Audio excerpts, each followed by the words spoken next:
ku World Cup teguli yolita kulya sente agenda kulya visa ogene mukata obere mu kutegeka oba mu kukoza oba mu kuweza service ku World Cup tekiri ekyo kyagwawo era temakulya sente tutekayo sente zo nchiddamu omuntu ina muna Uganda ngoli waka ng'osubira nti ogenda kujja mu kata osobola okubeera ku World Cup ofuna omulimu tekiri tebakulya sente ezo sente zote ziwaayo ekirala mwenna abantu abagenda mu ggwanga erya United Arab Emirates buli kibuga kyonna kyonna obogendamu nga tonnagendayo sooka obuuze kiki ekiri mu ggwanga eryo ebintu bingi byakyuseemukko era abaana bali ku social media babategeeza bulungi nga tonnateekamu kasenteko nakusimbula kigere kujja mu ggwanga lye tuyita United Arab Emirates sooka olowooza emirundi 3 nga tunawaayo sente sooka osome amateeka bape bagakusomere ogategere bulungi nnyo ekyokubiri sooka otegere nti bw'ova e Kampala ogenda kujja kukola mulimu ki omulimu ogufunye kubanga ndooza n'ebyokunoonya omulimu ng'otuuse e Dubai nabyo byakyuseemu ne visa zakyuseemu so nga tunateekamu kasente sooka owulirize abantu bagamba otegere bulungi nnyo so mukalowoozo ka leero mbadde bategeeza nga tonnakwata musimbi gwo guteeka mu kintu ekyo gutomokere bwereere sooka olowooze weebuuze olyoke omanye wawoolaga ne wonoosibira olw'ensonga wandibanga n'akatono k'olina kayinza okutomokako nga tomanyi lwaki katomokose ate nga tosobodde kufunamu ky'oyagala nkimanyi nti Uganda si nnungi naye sooka otuuze engalabiyo bulungi nga tonnasalawo nti ngenda Bulaaya waka wannemeredde kitegeeza notuuke Bulaaya naye oyinza kikubeera ekizibu olw'ensonga nti embeera si nnungi sooka weebuuze kampuni zino ezireeta abaana e Bulaaya z'abaani kampuni z'abantu ba State House Museveni nga yabaliidinga kampuni zino ezitulugunya abaana z'abaani z'abantu bakola mu State House mpulidde n'omuze omulala oguli e Saudi Arabia kampuni zino zina ba agent okuva e Kampala abalina office mu Saudi Arabia nga batulugunya abaana abobuwala abazze ku office nga baforcing ogenda okukola mu busibe kyokka nga muna Uganda n'okuba mukuba mwana muwala ali e Saudi Arabia mu office ya Bwarabu nga bw'okyunja banna Uganda jjukira olina omwana w'obulenzi n'omwana w'obuwala tugamba seruka mayu tebakwata kulibye ne yaawoloba emize gye mukola okuba banna Uganda abazze ku office okwekubira endulu ne bakaka badde mu busibe bambi kijja kutuuka ku mwana we gye bujja katono so mukola ebikolo by'okusindiikiriza bannammwe kuba omwana abaddukidde mu kiyumba kiba kitegeeza amanyi obuzibu okirimu nakuba agent abali e Dubai abakyapoko mugambo ne mubuulira abantu okujja e Dubai nga mukimanyi nti Dubai yayonoonese newankubadde nti yengeri gye mufunamu ensimbi mbasaba mutuuze ku wansi engalabi mulekeraawo okukinja bannayuganda n'okubabba mbabuulire ekifo ekiriyo bw'owulira omuntu ekituufu n'ayingiramu kintu ng'akimanyi aba tagenda kufuna buzibu so mukalowoozo kaleero konna konna bw'owuliriza emboozi eno ekuuza nekutegeeza nti sooka olowooza emirundi egisukka mu 3 nga tonalowooza genda mu nsi yonna kuteekamu ssente zo kyekiriyo kigenda okuddirira sooka weerowooze weetegereze obuuze olyoka omanyi kigenda okuddirira kekabadde akalowoozo ka leero nga ngenda ku Kigula Lujji kya leero mulyoke mukiwulirize bulungi nnyo mu Kigula Lujji kya leero era tumidde ku mwenna bannayuganda baagala ekigula Lujji mu buli nsi mwosinzira okuwuliriza n'okulabira mbagambye ennaku z'omwezi 7 omwezi ogw'omwenda omwaka 2022 kansulete muli bulungi mwenna gye musinzira okulabira akatambi kano oba okawulidde maloboozi ge tuyita voice note oba okawulidde mu butambi obutambula nawe nkulamusizaako era nga atandika n'ekigula Lujji okutumira bwenna banyumirwa akanyumiro k'ekigula Lujji kansulete muli bulungi nange ndi bulungi ng'era bwe nazze okubagamba ebigambo bino mu kalowoozo ka leero kano ebintu bingi nnyo ebitambula ku si kalowoozo mu Kigula Lujji kya leero ebintu bingi nnyo ebitambula ku social media ngamba nga kuno ku bwenyi bw'ekitabo gamba nga ku TikTok gamba nga ne ku mikutu emirala gyonna ne mu WhatsApp groups ebitambula naye ffe tugamba bwe tuti mu Kigula Lujji kya leero omuntu okuyita eggwanga lye si kivve kasitoba nga tolityoboola nga yo teweetyobodde naye ekizibu ekiriwo bannayuganda muganya okutegeera gwe kyotyo okukola abalala munnange bakikola butyo bannaffe akabinja akakulya Yoseliti habona utabasira mutano wakali jensi tamzisede sanga bisibe abanyarwanda akagrupu k'abanyarwanda abajja okubba n'okusanya w'eggwanga Uganda bo bakola ekintu mu kyaganya okukola ekintu kye bakola kye kiriwa munnekaano kuviire ku ntono mu Kigula Lujji kya leero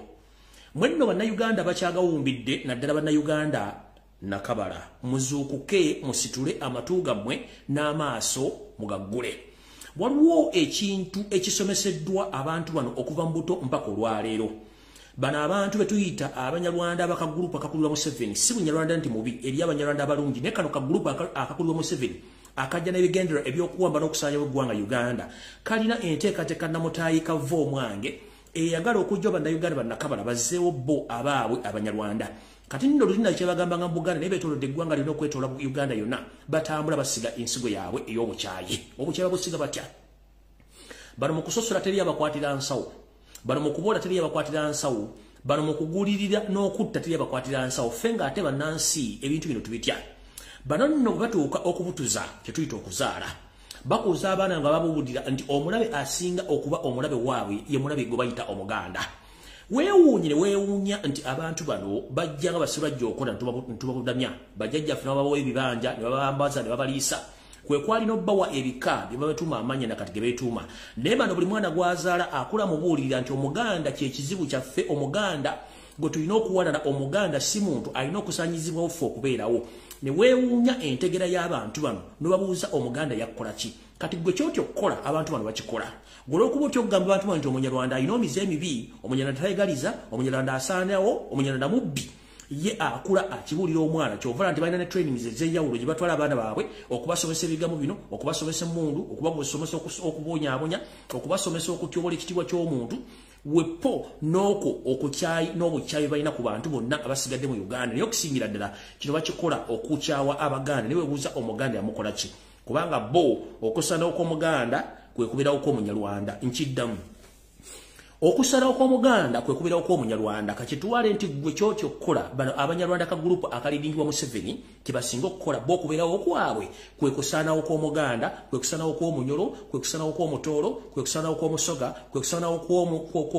kw'omuntu yenna ali mu Uganda kubanga bo gye bakoma bakendeeza bo gye bakoma okubeerawo so kyenvudde bagamba kigula LUJJI nti gwe kyotyo okukola abantu bano bakikola so nno mwegendereze nnyo obukyayi basomesa abantu bano okukya bannayuganda ddala singira ddala baganda babateekako obukyayi obwenkomeredde yensonga lwaki nti mulaba ku social media boogeza obusungu bungi nnyo ng'ate beerimbika mu ggwanga eritali lyabwe nazzi kuno nga amawanga gonna agasangibwa mu Uganda gakwatagana lunye era nga gakwatagana lunye mu byenfuna mu byobusuubuzi na buli kimu niyo okuva luno bana basajja abeetebeka ng'enzirugaze eteebeka ku muti gwonna netandika ogutyobola ekitiibwa negunywamu amazzi bwe bati bazze bakola kasita baafuna engeri y'okuyingira mu banyankole ne bayeeteebekako ne bafuuka enzirugaze mwanattu ne basiga balyekko ne bayitirira ensonga lwaki ola nti bakozesa olulimi lwabwe naye fe tukasansa obbajjayo mu mpuku gye beekukumye okubateeka ku mmeezi okuba besetekana akagulupu k'abanyarwanda kekali mu kutulugunya okutta n'okubba n'okuzisa eggwanga Uganda naye ng'okusingira ddala batagetinga baganda so nno mu kigula LUJJI kyalero nga nkifundikira nja baga nti gwe kyotyo okukola abanyarwanda bano abakulirwa Museveni bakikola gwe kyoyita ekyensonyi abanyarwanda bano abakulirwa Museveni bakikola gwe kyoyita ekyobuko abanyarwanda bano abakulirwa Museveni bakikola gwe kyoyita ekyobutiitiizi bo kye bayita amaanyi gaabwe n'olw'ensonga eyo munnayuganda gyoli mu kigulalo kyalero njera okutegeeza nti gwe kyotyo okukola bo bakikola yensonga lwaki basobodde otufu tubbalako olw'okuba nti fe tulina ekisa ekingi ekitirika ng'omubisi gw'enjuki ate nga tekina kyekiddiza bwotyo nno ekigulalo gye kyalero nkifundikidde ntyo njagala kgenda ku information eyandeese alright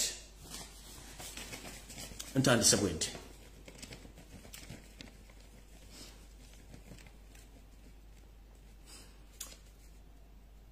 buli munnayuganda gy'oli ng'oyagaliza eggwanga Uganda emirembe era ng'oyagaliza Ssaabasajja Kabaka Ronald Muwenda Mutebi II obulamu nkusaba bwokera ku makya okufukamira okusaba Katonda Ddunda Namugereka awanga alalamula emirembe gyonna sabira empologoma ya Buganda mu ngeri yonna esoboka naye nga sinagenda kweyo ensonga ngenda sooka okugyawo amawulire agatambula ku social media gonna mu bufunze empologoma ya Buganda Ssaabasajja Kabaka Ronald Muwenda Mutebi II tannakisa mukono akyaliwo naye ng'era embeera ye tewoomya nakabululu yensonga lwaki ku Sande mu Bulange Mmengo saasobola kujja nga nkyali mikwesese okulaba nti nfuna information gye nsobola obbawa musooke muveemu okutya n'okubuzibwabuzibwa okugenda mu maaso njala tegeeza abaganda ne bannayuganda mwenna baagala Buganda baagala Uganda nti empologoma ya Buganda Ssaabasajja Kabaka Ronald Muwenda Mutebi II tannakisa mukono akyaliyo naye ng'embeera si nnungi yensonga lwaki mbasabye buli muntu yenna teeka Ssaabasajja Kabaka Radi mwenda mutabi wokubiri musala zosaba kumacha zosaba mutuntu zosaba akawungezi zosaba ngogendo kuumuzenga labiyo teka Ssaabasajja Kabaka mu sala zo olw'ensonga nti joko mumusabira ne Katonda kennyini jakomomo okwengiriza abalabe be basobola okuba nga babinyika mu nswa n'olw'ensonga eyo njagadde okulongoosa empewo mu budde bukyali nga sinagenda mu maaso mbategeeze nti Ssaabasajja Kabaka nga bali bitingana ku mitimbagano ne mu kwesesa eyo yonna mu Kampala bwa no Ssaabasajja Kabaka tannakisa mukono akyaliyo naye ng'embeera ye yeetaaga mu essaala kyonna ekiraba kizzeeko nja kuba mbategeeza newankubadde nti z'obuvunaanyizibwa wange nabwo eyo ez'omumbago bazikyappa ninjala bategeeza nti empologoma ya Buganda ekyaliyo naye embeera si eyo ennunga mu bulungi so umusabire mu ssaala zammwe buli omu asobola okumusabira ate ng'emusaba Katonda asobola okuzuukusa amaaso g'abantu abamu abaateekebwako akatambawaala ak'ensimbi ezigenda ze bakokebwa okuva mu gavumenti nga babalowoozesa nti buli kimu kiri mulaala so nga ate embeera nga bweri si bweri kubanga embeera ekituufu tewomya ddigobe ngenda babuulira emboozi zino naye saagala muntu akaaba oba saagala muntu akukusa maziga olw'ensonga embeera bweri si nnungi awo nno nga bazo bategeeza ku mbeera ya Ssaabasajja Kabaka njagala musooke mutunulire bulungi nnyo ensenga we zigenda mu maaso olwaleero nga sinagenda wala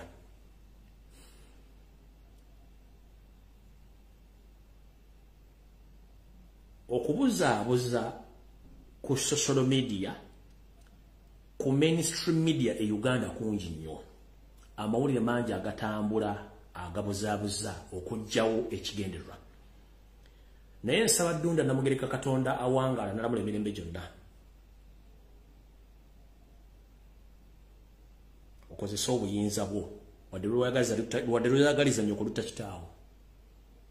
ekitongole ekya BBS Telefina n'ekitongole ekya CBS FM n'abakikulira n'abakikolamu nga tebasobola kwogera mazima gakwata ku bintu bya Buganda nansonga zikwata ku Ssaabasajja Kabaka mu studio mubali osindike mu mulisa ggulu ajja bamuliseeko abakyalire mu mayengo mubali sinakindi bonna basiriye tekikola mawulire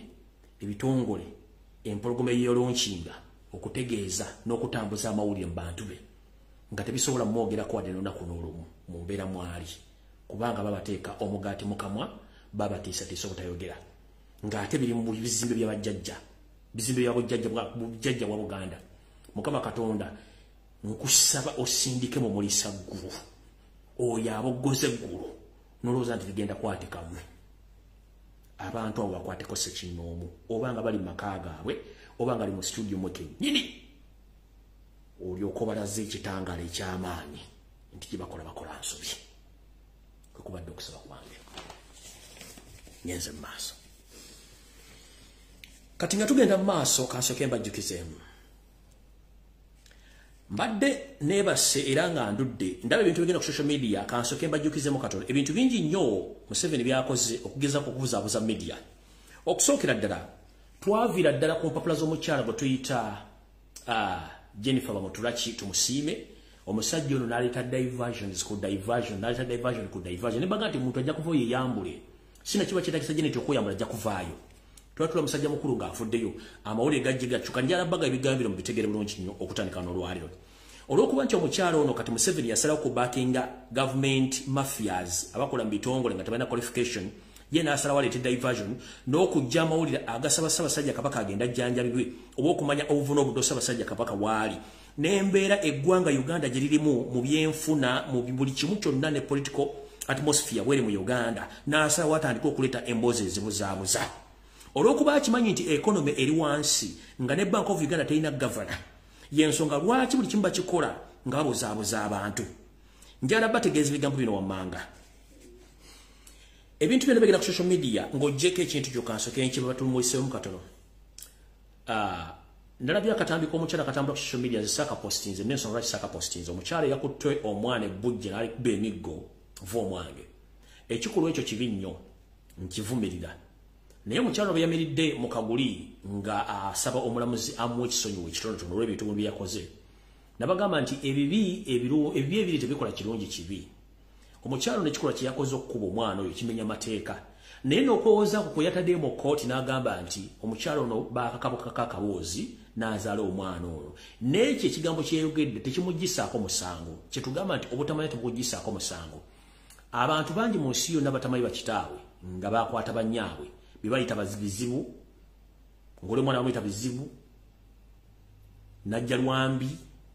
n'amanya amalala mangi nnyo naye abazadde babo tebabayisa nga bwayisa omwana oyo so ekyokwekwasa nti bakukwata bukwasa okufuna olubuto eyo si okusikwewolerezaako naturally gwe ng'omuntu oli mutemu ekikola kyewakoze ekyokuba omwana oli mutemu so kiri ekyokukwata omusajja bwe yakwata oba teyakwata eyo it's not excuse kubanga tekijjawo nti oli mutemu okuba omwana ono so osabe kooti wadde omukyalo neyawadde ensonga ye ebirungi tebikola kibi kimu ebibiri tebikola kirungi kimu omukyalo musalire ekibonerezo okusinziira ssemateeka bw'asoma olw'ensonga talina bwagenda banyumiza kubaga nti omusajja yamukwata ate omwana gwe yandibadde akuuma ng'ekijjukizo kye n'amukaka amutte abanga atta obujulizi so mu ekyo sigenda kulwawo ngenda bagamba nti ekyo njagadde okwogera ku nsonga ekuba saali na budde bwayo naye ng'ensonga enkulu eri bweti njagala bategeeza mu diversion zino ebintu bino bigenda mu maaso njala soka bagamba ensonga y'omusajja ono otimu olien simanyi otimu olim gumuyita sepapa eyo diversion temugigendako tosharinga topostinga otimu olim simanyi sepapa doni eyo diversion reason being one sepapa mmanyi mukozi wa iso era mukozi wa state house y'omukuba night hunters aba huntinga target za government zebeyagala okukolako bwenjogera target bantu sepapa bamukozesa okutta abantu yemwe naye mwafunira abantu babagenza okutta n'abajjako ebyobugagga so ekyo mukireke ekyoyo diversion kubanga sigwe mulundi ogusoose bakimanyi nti era criminal code so sepapa mumulekete mupostinga temukola ki eyo diversion yalajje batujukira muganda ngono gwe bawambye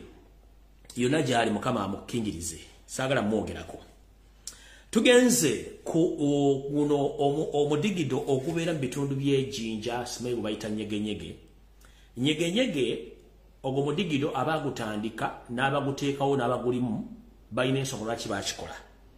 okukireeta mu parliament badde bakireeta kukidiscussingako naye nga it was a kind of diversion lw'ensonga finally kubanga parliament bwediscussinga nti tukiganye sisuubirayo mukono mulala gusobola kugaana kintu kino kubanga yeetega amateeka naye ate parliament bayagala yakiganye ate prime minister natulaga nti yakikkiriza kibeerewo kozesa omutwe gwe obuuze parliament yekola amateeka kuba mukono gwa government bwe gutega amateeka bwe gubaga nti ekintu kino kimba amateeka ate prime minister alina okugoberera amateeka naga nti ate kati nze nzikiriza gubeerewo naye nga naturally omukolo guno oba faction eno ba gye tuyita Candle Festival ya nyegenyege yo nga yo nze sijinaako buzibu bwasibirayo ate sobola kubeera kubanga sibira mu group ngeezo sobola kusirikira n'abantu bange mikwano gyange bonga banyiri baginyumirwa bamanyi ebigendera byayo naye olutalo obadde wakati wa parliament ne prime minister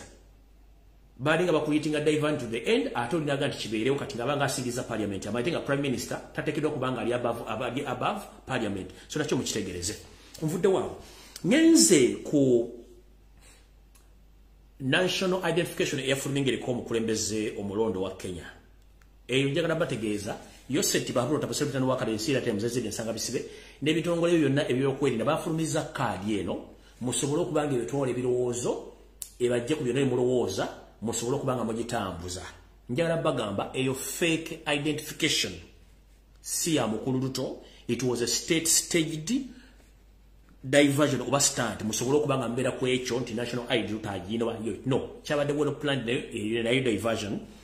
mukitegere bulungi nnyo nti eyo fake ID si ya luto okubanga luto simu na Uganda tetekwenda nakuba na kaadi eyo so bakiteginze bulungi nnyo okwagala obajja ku mulamwa musobole okubanga mutambuza ekintu ekyo kubanga yo n'omusajja kyeyakola yamanya entegera banna Uganda nti omulaba ekintu temusobola kwanalizinga kusooka kwanalizinga kintu musooka kimu buli kimu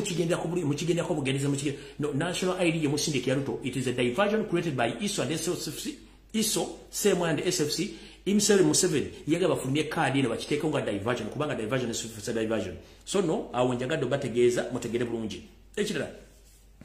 mwenna bana Uganda abawangalya mu ggwanga erya Kenya ngobadde omanyi nti oli ku ludda oluvuganya ngenda kusabanga nonna bwe gisimufungize otandike okwetegekera ebizibu ebiyinza okugwira ng'oli mu ggwanga erya Kenya ekisookera ddala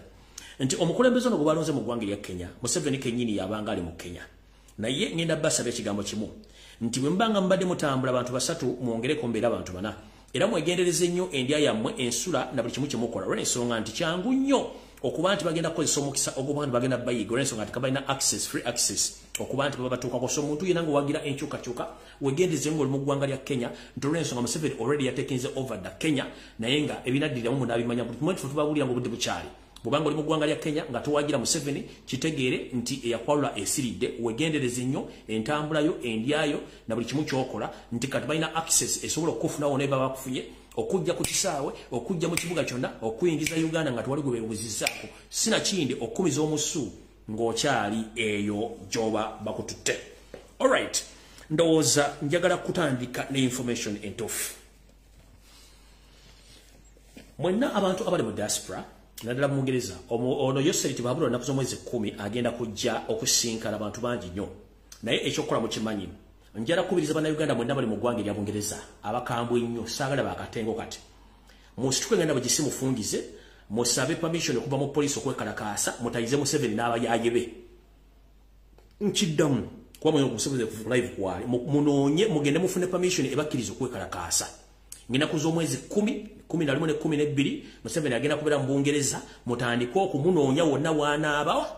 kubanga etakirizibwa kuba na mundu wadde okuba naki abeera muntu nga wa bulijjo newankubadde nti baba mukuumi naye okwekalakaasa mu Bungereza ne mu nsi endala kukkirizibwa munoonye Museveni mulage sinakindi kye batukoze Kampala okutukunamira ne mumukunamire kubanga kati tit for tat mulageko ajja kutegeera naye nga njala otegeeza mu bannayuganda bali mu ggwanga lya Bungereza mwebale kusaba kimwagalizanga embazi kibuyaga asudde. Wotogera saa zino nti eggwanga lya Bungereza lyafunye omukulembeze omupya gwe bayita Prime Minister omukyala gwe bayita Liz Truss ye mukulembeze omupya kati akulira ekibiina kya Conservative Party kati nga Prime Minister wa Bungereza omupya naye ate ekirungi ennyo kinasinza okusanyukira n'abantu abali mu ggwanga lya Bungereza nti omukyala agent wa Museveni abadde Migration Department ba Home Office gwe bayita omukyala gwe badde bayita Priti Patel enzora ya Uganda Idi Amin Dada gwe yagoba ne bajjajja ne baddukira mu ggwanga lya Amerika tachali Home Officer boss bamufuti ya resigns in fact kubanga pressure ade muyitiddeko abantu bano bali bateze ekintu bwe kiti badde bateze kana akasajja akayindi obake kani amanyagera bidde kade kavuganya kafuka ka Prime Minister ono Priti Patel asigalewo deal eri eyokusindika ba refugee mu Rwanda yabadde genda kuyita munamo kenyini abadde mbongereza mbadde mugenda kilo zaako nga nabo gisimu funze mbadde mugenda tegera kibayita omuyindi naye kati Museveni yafune setback etya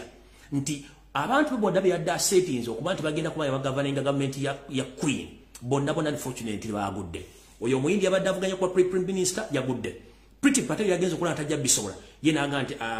ebbaluwa ngitaddemu kagiteekemu sijja kusobola kanvu wano so njala ko bazanyi bannayuganda bwenna abawandika mbaluwa ku office number 10 ne mu parliament ne okubanga mu complaining ku mukyalo Priti Patel abadde atufukidde abaddugavu n'abagwira bonna ekizibu jukira ne mugwira ngabala ne akakyala kadde kabonyabonya nnyo bannayuganda kabonyabonya nnyo abagwira nga ke bayitamu n'abantu abasinga obungi gavumenti ebadde eyita mu kakyala kano n'abayindi abali mu parliament ya Bungereza okugula okungeba Uganda okufuna asylum application okufuna empapula za asylum olw'ensonga bo muteeka application ng'osaba asylum bagati wano government yamu yatugamba ensi Uganda nnungi ng'ekozesa Priti Patel ekozesa oyo waliwo omusajja omunene simamuyita manya gali otegategerekeka nga bakozesa omwami Sentamu bakozesa ne point baba ne balina mu parliament ne kati already omukyalo ne yaze Prime Minister omupya ndamulungi nnyo ate akale kabadde mu Home Office nako kagenzi kitegeeza kati Bannayuganda wonna wooli kyekisera otandika okwebereramu otandika okutambuza ensonga zino nga bw'ozitegedde so njala mwekubiddeko obulungi nnyo Bannayuganda bonna bawangala mu ggwanga kuba manyi ndi muli mugeza mu temunagifuna njagala ogibawa nti Home Office eri clear ddi kati egenda kudda mu mikono emituufu egy'abantu abalina omutima gw'abantu so si mbayindi abayindi bayabavuddemu tugenze mu maaso alright kati njala tegeezera Bannayuganda nga osindavu kuba mulemna bangi Bannayuganda mwenna abawangalya mu ggwanga mawanga gano wano mukijjukire nti njala ku exposing Museveni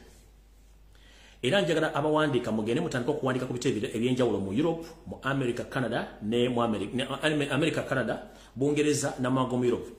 waliwo tteeke empya yino kanji bategeeza Yoseriti Babulo tabasira mutano wakale yagamba nti I will diffuse all those people who opposes me in diaspora. He was meaning his words. How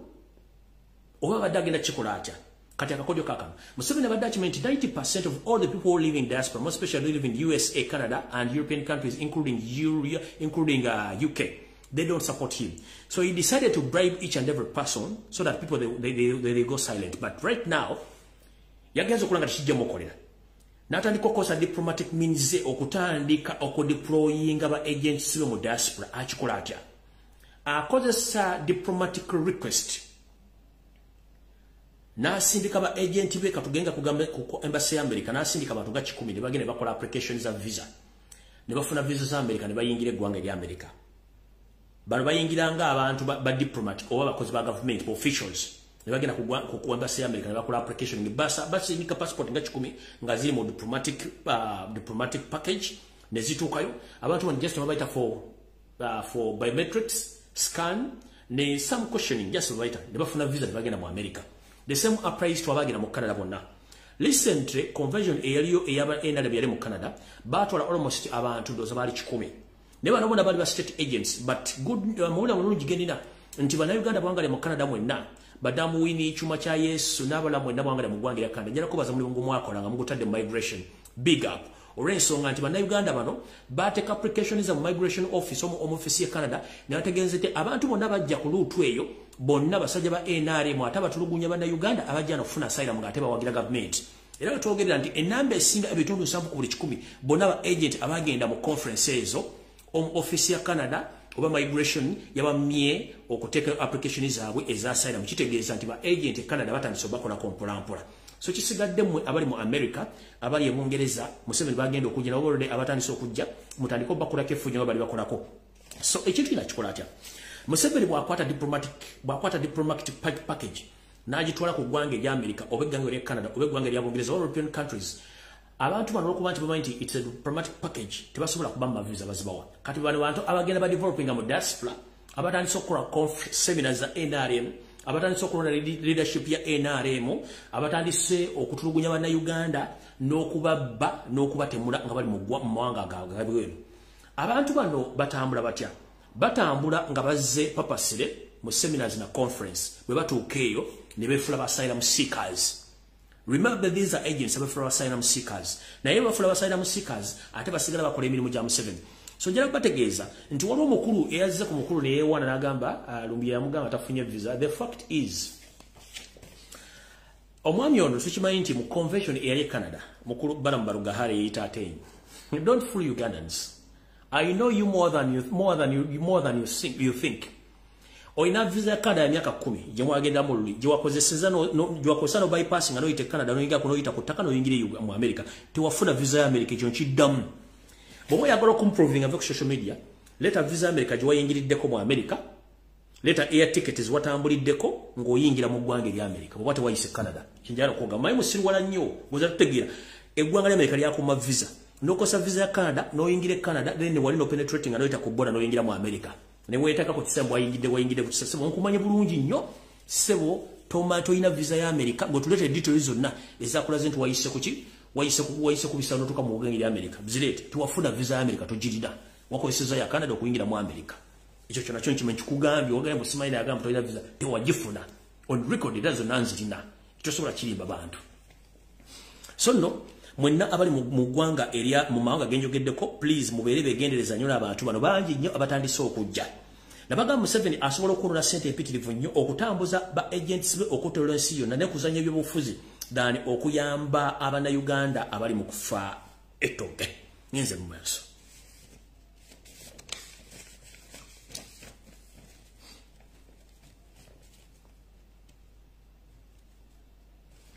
awumvuddewo eno message njagala egende eri omulamuzi Juliet Kisaache mwena mumanyi omukyalo nakulidde emyaka aludde mu judicial system e Uganda. Omukyalo ono y'omu ku bakyala abateri ankuta eyasoma ebitabo byengera in fact n'abantu abakola application okufuuka chief justice yali mu ku bo olwokuba nti omukyalo ono si mbega si mukozi wa government nga takiriza si mukozi wa government nga takolera government ye akola okusinziira ku mateeka yagana okukiriziganya ne Yoseri n'akabija ka Yoseri akakulira Winyi Doti mu kusalawo mu kubba akalu ak'omwaka 2021 lubatubbira akalunga Kyagulanyi akawangudde. Museveni bwe yatula mu meeting yagamba nti omukyalo ntamumanyi njamu panishinga okutuuka nga akkiriza nti nze mukulembeze w'eggwanga eyalondebwa songa talondebwangako. Mukyala Kisaache omulamuzi Chief Justice Kisaache ngenda kugamba bwe nti mama wange wona woli nkisubira nti era wakava mu buvune wali olwaddemu kwa wadde mukosefu bili bitambula mawuli butakuwa musala biki byonna sirowooza nti byazze tukimanyi obadde okimanyi kye kigenda okuddira naye ngenda kugamba ekigambo kimu gy'otambulira gy'okolera ne gy'oliira n'abantu bosinkana beera mwegendereza nnyo olw'ensonga ne Museveni akwagala ole mufu wamu exposinga ne judicial system ya Uganda.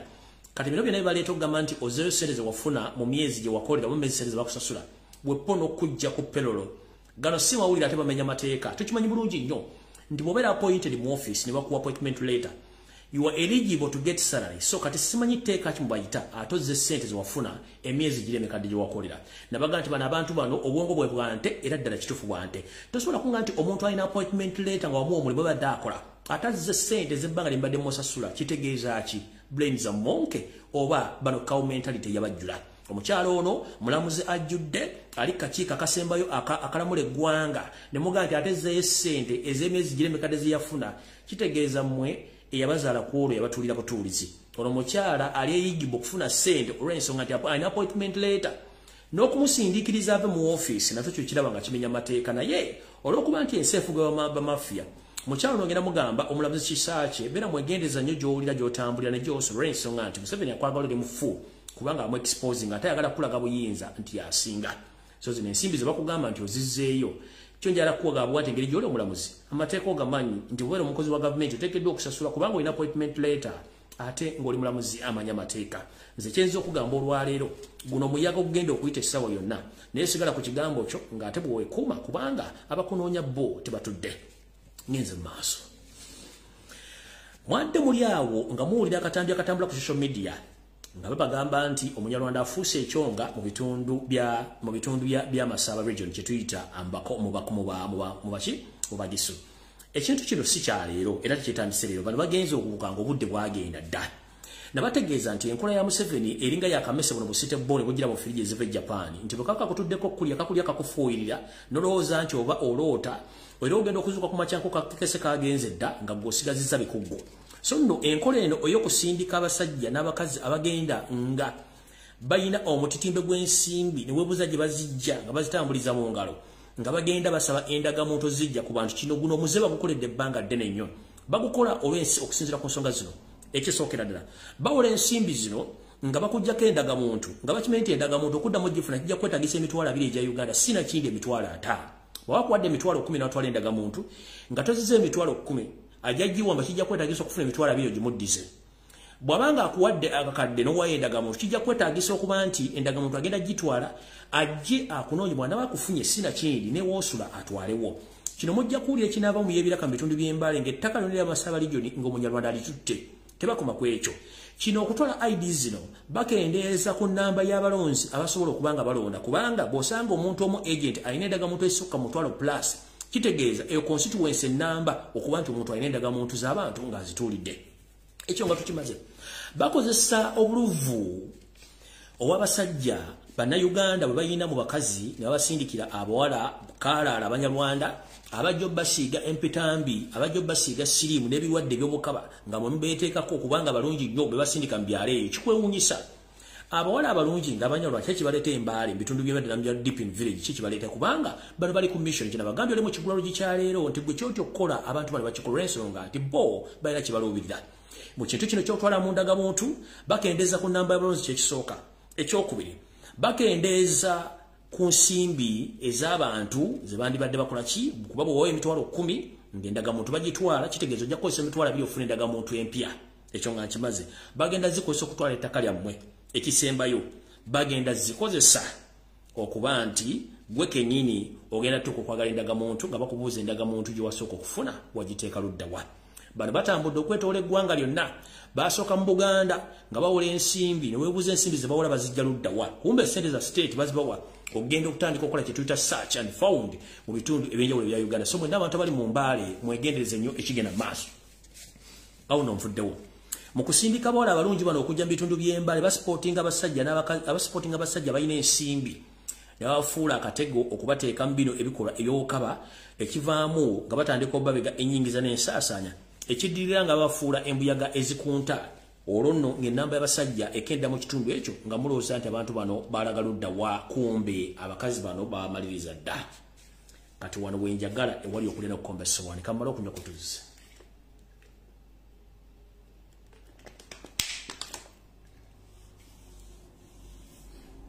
omukulembeze wange Robert Kyagulanyi Ssentamu nkulamusizaako ssebo kansubire nti oli bulungi era njala kwagaliza omukyala First Lady Baby Itungo amazaalibwa amalungi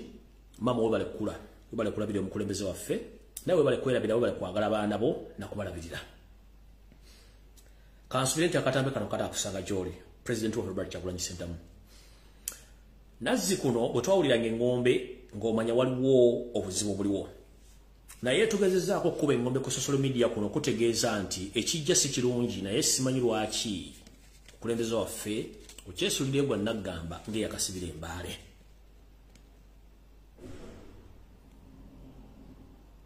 nzize mbagambe bintu bingi nnyo ebikwatagana ebyobufuzi era ebiseera ebisinga bwensirika muyinza okulooza nti siriwo ndaba era nga ntegeera buli kimu ekigenda mu maaso nfuna obusungu ng'omuntu nenyiiga nenyiigulukuka ne ngamba wait a minute naye tulina baganda baffe bonna bali mu diaspora ne neebuuza abantu bali mu diaspora entegera yammwe nammwe mwe mu gurupu Museveni gye yaloga abatasobola kugguka maaso ng'okyali mu diaspora bakubibwa kuwa $100 ove mu nsi yo ogiryemu olukwe otandika okwogera Olufalansa gwe ensi gy'oli muto kimanyi nti Uganda singa Uganda yali efunye abakulembeze abatuufu singa Uganda temanyi Bungereza singa Buganda yekana Dubai ng'ekyo tokimanyi naye ng'oli mu diaspora mu America okwala $2,000 otandise okukuba jjenjerebu olya mu nsi y'olukwe temukimanyi tokimanyi nti amalwaliro agali mu America gasobola okubeera mu Uganda tokimanyi nti amasomero agali mu Uganda amasomero agali mu America gasobola okubeera mu Uganda tokimanyi nti enguudo eziri mu America gasobola okubeera mu Uganda tokimanyi nti entegera y'abantu n'okufuna obuvunaanyizibwa mu nsi busobola okubeera mu Uganda gwe omusajja omukulu ali mu America ali mu Bungereza ali mu Europe nga wakyo osobola okuwa $1,000 oba paundi 2,000 oba euro 2,000 n'olya mu nsi yo oba otegera lunaku ki nga ne structures ennyini ku myaka gyo gy'oteekeddwa okuba nga olya mu ensi yo gifunamu tosobola zifunamu otegera lunaku ki mu nsi yo muli essaazi ne mweyagala ebawadde ssente muli mu nsi yammwe olukwe abasajja bakulu mukimanyi the moment kasitoweza emyaka 6 oba emyaka 7 mu nsi zo mulimu mwenna mba mulina okutandika okufuna akamwanyi kamwe nga temwana kyemukoleredde kubanga mwasavinga eggwanga mwasasula emisolo mu Uganda n'oweza emyaka 7 emyaka 6 kiba kitegeeza olusemberedde entaano yo nga teriyagenda kuyamba ekisooka n'abaana bewazira tebalina mirimu gwe kennyini tokyasobola kwekolera tosobola kwetuusaako kigulira magala eddiba gavumenti yandibadde ekuwa omusolo gwo myaka gyo nga tesobola gwa kuba sisitemu nfu sisitemu eziri e Bulaaya ze mutandika okuliryamu enguzi temusobola zikkiriza ziza mu Uganda mwabaki era abantu n'abasajja bakulu n'omulyanga ayogera vurugu ayogera amajja amafumbe nga galimu ebinyeebwa galimu ffene nga nebyogera tubitegeerirako ddala nga tokimenti ku myaka 6 oba ku myaka 7 olina okuba nga owummudde nga gavumenti yekulabirira okuva ku rent okuva ku bills okuva ku kulya okuva ku ddwaliro na buli kimu nga gavumenti erina okulabira mu Uganda tekisoboka naye ngaebiro waki temusobola kukozesa bwongo bwammwe omaze ku kyemyaka 4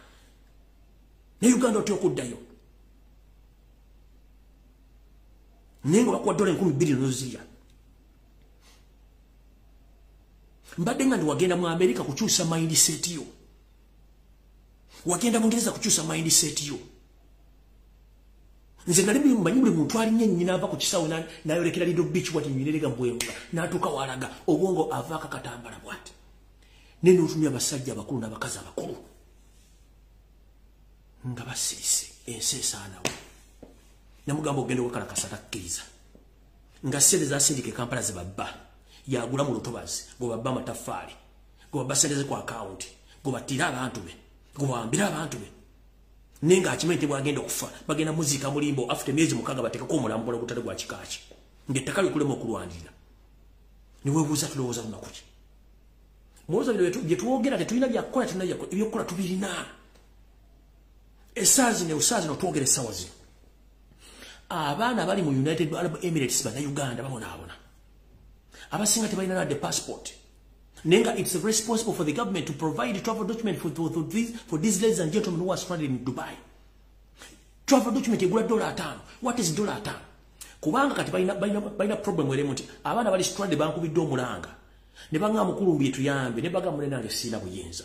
ne kati ndi wano okulangira yo seriti babulo tabasira mutano wakali seriti muzezede nsanga bisibe ne kati embaseka mwakali Abu Dhabi akali mu Dubai mu bisajja mmwe ne bikazi mmwe ebizimbi embuto ezibalinga sekerenda wenyonye abatasobola kuyamba bana Uganda shame upon you bano bana bannamwe bana Uganda bannamwe what is dollar time abane bali stranding at bina passport it is responsible for the government to provide them with the travel documents even though they don't have money what is $50 when matter possible go ticket at least provide them with travel document which cost $50 what is $50 on government provide them with travel document abazade bajja kugula ticket bajja kutunda ettaka bazaba nabo bakutaka then abana ofira mu komera nga tabaina ditambula nkubirizo omulanga Minister of Foreign Affairs ne government ya Uganda wepo ne embassy ya United Arab Emirates eri Abu Dhabi mujewo obugwago bwa obutambuza nga muzibiridde nga ate muulya mugende mulambula abana bano mu detention center gye bali muulize bizibu byabwe mulimu abana obulenzi mulimu abana obuwala ensi zonna zaatutta abaana baazo neffe yaffe Uganda yakolimirwa etya webuubuza n'okubanjagala kuva mu Uganda nve mu Uganda nzire luddawa nga bye wazaalibwa kubanga you can't fit anywhere you can't fit anywhere nene jonoddukira tolabayo just a mere $50 you fail to give those ladies and gentlemen just a mere travel document which cost $50 wachi mutuswaza ticket okuva Dubai okudde Kampala one way eyinza kubanga temola $3 just one million emitwalo 10 wa mitwalo 2 katika mbalangi embassy ya Uganda mu Abu Dhabi Minister of Foreign Affairs bana Uganda batayina passport abadde bawo omuso template of document ya $5 muswaleko mufirizibwe $5 abana mu printing empapula za travel document muzibawe abazade bagenda bagula ticket batewaka Eria abana abali mu Saudi Arabia abali mu detention centers nobody care about them and this girl all of them badduka nga bayine kizibu makage babadde bakolera but nobody cares note musime wali ba agent aba company ate abatulugunye bakubembo ku agency bakubembo ku badembe yumba nenga naye yafukamira nazala iba muzala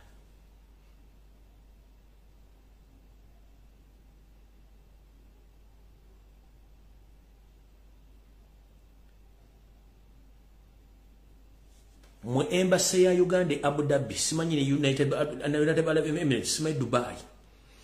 mu bisajja no bitunula kati ono where is this man kuba video nchajirina information is sindagita where is this man what video nchajirina muninde katono nyo where is this man muninde kwa ba video nchajirina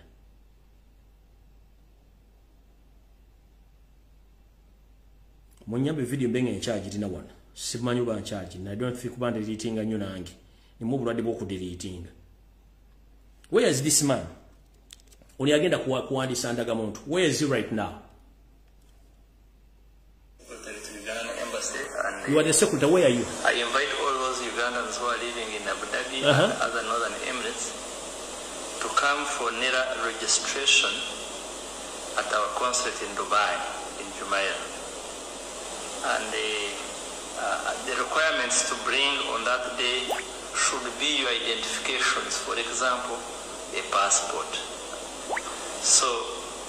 on that day it will be on 3rd and on 4th. 3rd and on 4th of June. Kati oyo musajja oyo yayita abana Uganda bonna bali mu Dubai bagende bewadisa kuyendaga muntu. Kati bwebanga tulina abana Uganda bali stranded 1200 bali mu Dubai. Ngobaita bagende bafuna endaga muntu nga tebasobola zifuna kati what temper providing of the template of document badde Kampala ne oliya okanula maso linga entesala lerwe muri mukubya muri musimbi gwa government lwa kuma bagala basafari nga bali mu Dubai chechi babezemu mubera mu office muno ngamukola muki abana bali mu kusafari ngensi zona za tutabana detention center zona za sigade mba na Uganda the rest of African countries za tutaba abantu babwe what happened to Uganda by the way kubanga afuga sigo balonda obe yalondebwa si afuga nga muchulya muri mutima namwe mukimenti kibaluma olwokuba nti gwe twalonda si afuga kati zino ze nemba tezina kaumenta ziri mu office zitudde abana abantu basafaringa and you are still forcing kids to get out of their country because they lack what to do. Musituke nengalabiza mozi ne zibalinga ensululu mugende muyamba bana bana Uganda bali stranded mu Dubai. Both girls and what and boys but stranded, they need to go back home.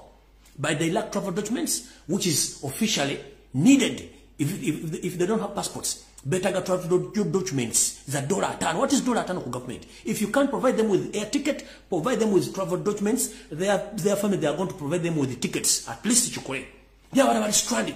Abana bali Saudi Arabia tebana byogera. Abana bali Qatar tebana byogera. Nebuli embassy eri bagabutikide. Basiba mu lodge, kulya michele, kulya pilau na kuzinguluka kutandika kunyampira mu office. Ninga temana kibasobola kukolera gwanga. Source of income ye human being ye muntu. Bwabanga source of tax eri mu kusafaringira Dubai kati mu mutegere mwasoma dikamasi, mwasoma di economics. Bwabanga abantu balina kuva mu musolo basafaringa right now. Mugenda funa descent. You are there looking for numbers, munonya support. If you can't intervene to help these boys and girls, support mugenda jija. Era bachaba vuma nnyo, bachaba jerega nnyo. Ngenze maso. Amfudde osigenda kulwawo.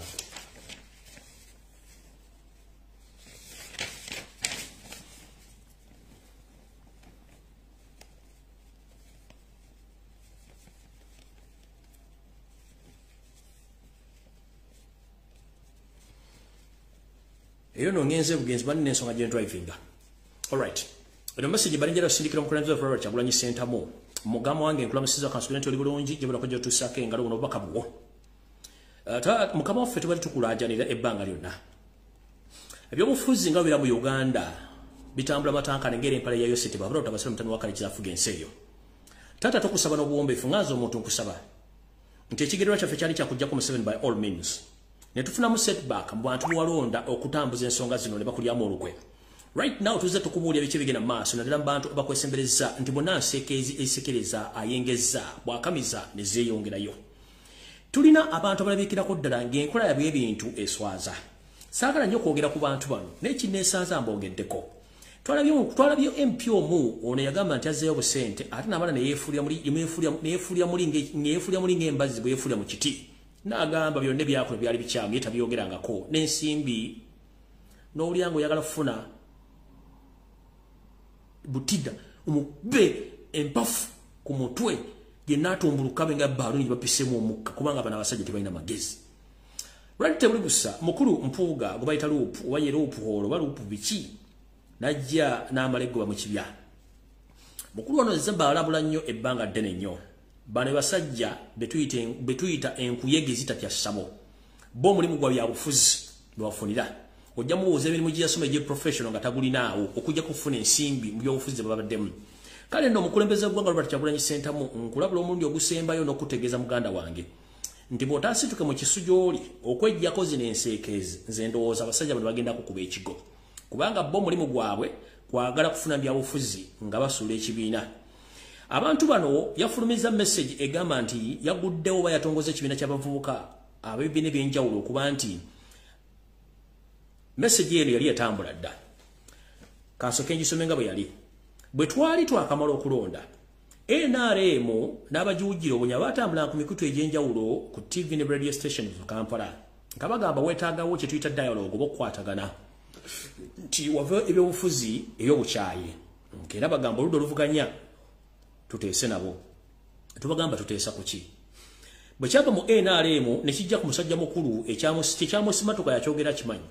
gwe tuyita Bedi Bwanika yavaayo lunye ng'atudde ku CBS FM n'agamba nti ye alina essuubi okufukako omukulembeze w'eggwanga naye ate bw'abanga ayagala bateese ne Museveni basobole okutaba sibe sinakindi okuteesa ne Museveni okumulawo ebyobufuzi eby'obukyayi mu ggwanga netukikwata bulungi mu mutundu kitegeeza. Mukulu ono Robert Mawobe naye n'avaayo n'akyogera lunye sinekitegeera. Lubadde tulibusanga nzija mbabuli omusajja ono mubanjulira nejjo mpuuga yavuddeyo kenyini n'akyogera oluvannyuma lw'okusinkana mukulu munne Mawo Mawobe ne boogera ebigambo bingi nnyo. ekyo ne kibiina kye balonkinze linda kye bagenda okusula w'ekirala ekipya bwe banga kino kyonna si kye bayiseemu kubanga bano basajja balowooza nti tutegeera nkiddamu kiri birundi ebiri bwe kibanga kino kye balonkinze si kyekyo nga bakiyisiza mu bavubuka then waliyo ekirala ekijja kye nabategeezaako ne basobola okwefulya mu kibwe basobola okwefulya muli ng'embazzi ne banga kye balonkinze kyekyo kubanga ensimbi baazirya omukulu ono yagambye nti tebafunye mu kwekalakaasa kwa ludda luvuganya era nga bo basanze bakwatagana abavubuka bano okuba nti batambuza ebyobufuzi okuteesaganya ne gavumenti naye mujjukire omukulu ono y'omu ku bantu abatambulira mu nkowa za NRM DPFDC n'ebintu ebirala kino kitegeeza nti kitwalira ddala ku bintu bye nayogera nti abantu bano bakolera yoseti babula otabusira mutano wa kalekezi nde disguise kambajjukizemu katono nnyo gye buvudde katono nnyo saagala mujwerabire munnange lwali olwo nga tukyalina omukulu retired Kano Kiza Besigye Kifeefe mu biseera ebyo waliwo diversions nyingi nnyo n'obukundi bw'ebyobufuzi obwatambulanga okubuzaabuza bannayuganda mu ngeri esoboka njala kujjukiza n'omukulembeze lwa Kyagulanyi Ssentamu ebintu bino yabirabanga naye kati kambajjukiza katono nnyo mutegeere ekinyisi ekiri mu kiri ekyabaddewo omukulu ono yennyini Mathias Mpuuga Nsamba ye yakulira ekisinde kya Wokutuwaaka ng'ali ne Besigye ye kennyini ekibinja kino kyalimu abantu bangi nnyo era nakati be baliwo ne bateekawo n'ekibiina kye bayita Ssuubi era be baakirimu kati waaliwo G7 ani akyajjukira G7 era Mathias Mpuuga Nsamba yakirimu Betty Nambooze bakireke Muwanga Kivumbi n'abalala be baali mu muzannyo guno gwa G7 what a coincidence as we speak right now we have G20 in Nup. Previously there was G7 led by Mpuuga Mathias and his colleagues. Right now we have G20 in Nup. What a coincidence. They had G7 previously led by Mpuuga himself. Suwi, walk to work. Right now they have created a youth wing. As we speak right now we have G20 but previously we had G7. G7 nga bakyali ne Besigye. Kati kiki ekigenda mu maaso? Kitegeeza omukulembeze waffe Robert Kyagulanyi Ssentamu nkusaba mmanyi otambu ebintu bino byetegereza bulungi nnyo biraba naye twetaagawo agensi y'obwangu tuzibiikirize ekiwundu kino nga tekinnasamba ddagala kubanga ebintu bino bigenda banasajja bazanya kaadi zaabwe Museveni taswala Museveni bw'akulaga kaadi ze bw'ati aba akitegeeza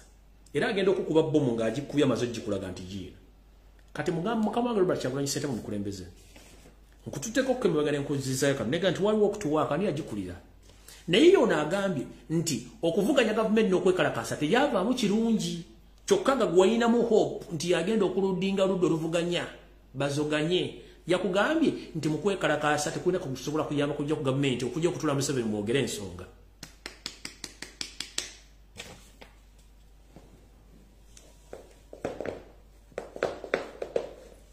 ono nze nkuzize previous le mabega ke miaka mukaaga nkuzize katono nnyo ono ya leading ekizibu kya walk to work Suubi G7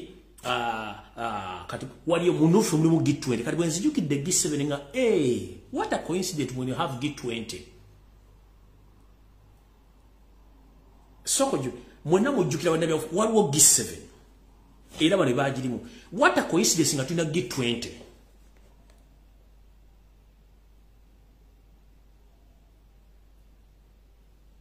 Chokubuze. Ne avude na agamba wano nti ebyobufuzi ebyokwekalakasa bisobola kujja ku gavumenti ate tulina kuteesa na Museveni nenga ate ye yatandika gwo okutuwaaka Suubi G7 simanyanyani kati atunyumiza amafu atunyumiza amandaazi nenze njagadde bajjukiza biki byonna so mukulembeze twala obudde sikulagira ne ensaba busabi ng'omuntu ali mu kintu kino kubanga nze siri mukulembeze ne mpa abantu bangi Suubi no bakubira ekitangala gye tulaga ebintu bino bimalamu abantu Suubi n'okubalaga ekifaananyi ekikyamu so mukulembeze wonna wooli njagala wetegereze ensonga zino oziwulize bulungi nnyo alright awo sigenda kulwawo njagadde genda ku nsonga ndala ngende ku nsonga ndala wasanya kalo kyali Spita Mayiga Salonga Mulengejja nkulabyeko olwaliro ngo weenaanisa obusuuti obwawula ettaka lya Buganda era n'okyalako ne ku masiro yatujogedda bannange mwatunyalira Mayiga watunyalira by the watunyalira Mayiga wakaveebula yango spenizo omusimbi omuyitirivu n'oleka ne bajjajjaffe bakyalimu okulya ssente za Museveni kati kantu tandikeko nduve kontono Right Rusa omusajja ono ataswala n'agenda mu masiro ekasubi agatagwa kuba bagenda gazimbira ekyasa kiramba bagenda gazimbira je tuyita decade ky'emyaka 10 emyaka 10 gino gyayita nadda masiro gaganye okuggwa naye olwaliro okuba nti ali ku pressure y'amaanyi bateekawo diversion kyavudde agenda ku masiro ekasubi asobole okulaba mugabe gatambula kumbe kibadde kitegeke kubuzaabuza abantu olw'ensonga nti bwe tukwatadde ku pressure kubuza Ssaabasajja Kabaka ajja n'obulamu bwe abasajja bano lwava mu diaspora bakumala bandika okukola programu ez'enjawulo ez'okubuzaabuza bannayuganda ddala baganda kwe kusaawo empaka za bannalungi abaali beenaaniisa obupaati oba obupale bukapati okujja mu lubiri ne ku Bulange Mmengo tulaga nti baanyirira nnyo so nga ate kino kive mu Bwakabaka bwa Buganda omukazi yena okujjira mu Jjiini Lumiimo nejja nga yeeraga obukyala bwonna najja okutandika okubeera mu Bulange Mmengo nakino kikyamu this was part of the diversion okwefula busy nga tubabuuza ensonga ezikola ku Ssaabasajja nga temusobola zoogerako omwami ono olwali azze n'akola press conference nga bannabagamba ekyewuunyisa ayogedde ku nsonga za Kenya nenewuunya Kenya ne Buganda ekwataganya luddawa abantu baagala operate ku nsonga ezikola ku Ssaabasajja Kabaka tasoogeddeeko omukulu ono statement ye yasigalawo nti Ssaabasajja Kabaka yalwala allergy ekyo mukimanye ye Museveni mukamona amukolera omulimu oguteka wa propaganda list aba divertinga okuteeka ku nsonga za Kabaka nti yalwala nsigo simanyi yalwala siriimu simanyi yalwala mpewo bonna bajjira bakola omulimu ogwo kino tukirina bulungi nnyo ne lise joji nekino jala kibagamba omukulu ono okusinzira ku sources zange wulira Charles Peter Mayiga Wasanya agenda akubira amasimu abantu abavunaanyizibwa abaliranye empologoma ya Buganda bwepo abali emitalo y'amayanja n'abali mu Uganda nga abategeeza naddala abali e Bulaaya nti mwenna abalisuubidde okuddako e Buganda nga singa wabaawo embeera yonna abategeeza nti ekituufu kiri nti Ssaabasajja Kabaka mukosefu naye wabaawo ekintu kyonna mutegeeza Abaganda nti Ssaabasajja Kabaka amaze ebbanga nga ki nga mulwadde naye nga tababuli ekiki muluma kuba yasigaza ne statement ye eya alaje ate tegenda kuvaawo eyo tujja gisigalako mpaka kati omukulu ono akwata essimu n'akubira abasajja n'abakazi mikwano ne family members ba Ssaabasajja Kabaka nga bategeeza nti ekituufu kiri nti Ssaabasajja Kabaka mulwadde naye singa agawo ekizibu kyonna ye kennyini asobola okuba nti abatambuza okuva gye bali n'okubaliisa n'okubasuza mu ngeri yonna gye baba basobodde okujja okulaba nti tumaliriza ensonga zino era n'abakuutira bategeeza Abaganda nti Ssaabasajja Kabaka bw'abanga akisizza omukono mu ngabo kiba kitegeeza nti afudde bulwadde obwa bulijjo so singa abantu beboogera era basuubiza okuba nti ebikwatagana n'entambula zaabwe po n'ensula n'endya ajja kuba bafacilitatinga singa bana basobodde omukolera omulimu gw'okutegeeza Abaganda abali mu diaspora n'abali Uganda nti tebagezaawo kuteekawo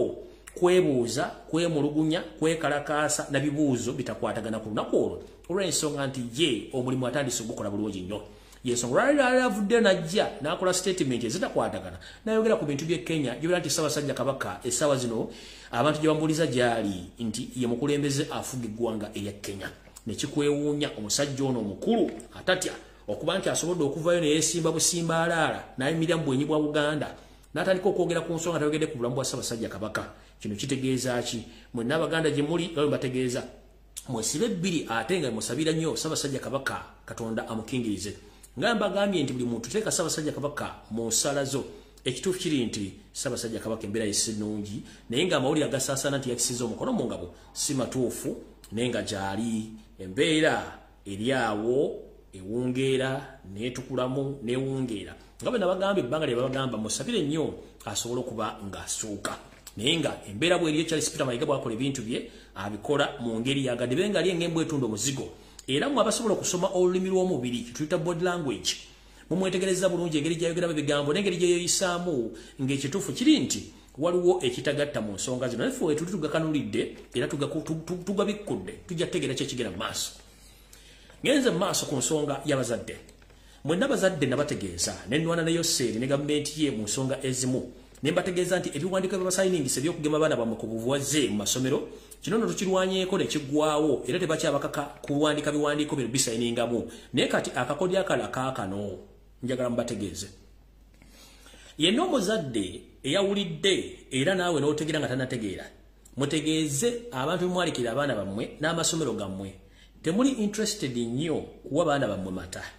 mujjukire eggwanga lya Kenya lyagoba amata ga Uganda gonna oluvannyuma nze lw'okuyisa information nti amata ga Uganda si malungi galimu ebitakwatagana naye nga target yali nti bo baali baagala kukendeza ku nnamba y'Abannayuganda ku kutandika okugaba amata ago era amata abasinga obungi abaaganya walina obuzibu baafunayo ebirwadde by'enjawulo kati yose yakyusizza akatiba katya yaragidde nga ayita Minister of Education okuba nti balagira amasomero gonna agasinga obungi gatandika okuwa abaana amata njala kubuuza laavu bagijeewa bwe batasobola kugulira abaana paadi oba otya amata bwe batasobola kugulira abaana bitabo oba otya amata bwe batasobola bafunira school fees oba otya amata kino bakikyusizzaamu olw'ensonga nti waliwo ekikendeeza abaana mu nkola ye mutasobola kutegeera y'ensonga lwaki bavuddeyo batandika okugamba nti bagenda kuwa abaana ku masomero amata ngenda bategeeza bazadde bannange namwe bannayuganda nga n'obudde bukyali temugeza ne mukkiriza essomero lyonna okutandika okuwa abaana bammwe amata kubanga amata gano si malungi galimu ebitakkirizibwa ebitajja kuba birungi eri baana bammwe abaana bajja tandika okulwala sickle cells balwale pressure balwale alusa ekinavaamu batandika okulwala obutassa bulungi nga batandika okukonziba ekinavaamu nga bakkirira emagombe yona ajja kuba afunye ensimbi ze zaafunye mu kukola omulimu gw'okukendeeza bannayuganda mu ngeri yonna esoboka. Alright, so no mbategeeza nti mwenna abazadde nga nabo gye mufungizo temugezaako ne mukkiriza okunywesa abaana bammwe amata. Ngenda bazanyira wano message eno ya ddakiika 20 mugiwulire nagifunyemu interest buli muntu yena agiwulirize bulungi nnyo. Omusajja ono yayogedde ebigambo byenjogera buli lunaku n'ekitegeeza bannayuganda batandise okuzuuka muwulize bulungi nnyo. Njagala muwulize voice note eno n'obwegendereza si ey'embaale mugiwulirize bulungi nnyo ya ddakiika 20 era bwe ggwanga nsiibula mugiwulirize bulungi nnyo. Yiyo Maganda ndi musadda musoga mwise Maganda nzaalibwa Namutumba nzaalibwa Gombola lya Bulange omuluka gwa Nawankofu ekyalo bakyeta Bwayuuya Nalukero eyo gye ngenda okubeera singa nva wano mu Buganda emirimu gyange Katonda ng'agamba nti Maganda emirimu gyo giwedde komaawo awo gye ngenda okudda bannyabo ne bassebo olwaliro njagala obbategeeza ebimu ku bizibu bye tufunye ku nsi wano bantu butaagala wammwe gye muva abantu mwagala kufiira wano otta omuntu okola byonna bino effujjo wakiyo mujjeko ku ttaka obeere wano mu Buganda nedda wano si waffe wano tuli batooka mbaali ne kambategeeze kino ekintu kye mutannategeera ne bw'osolosa embwa 10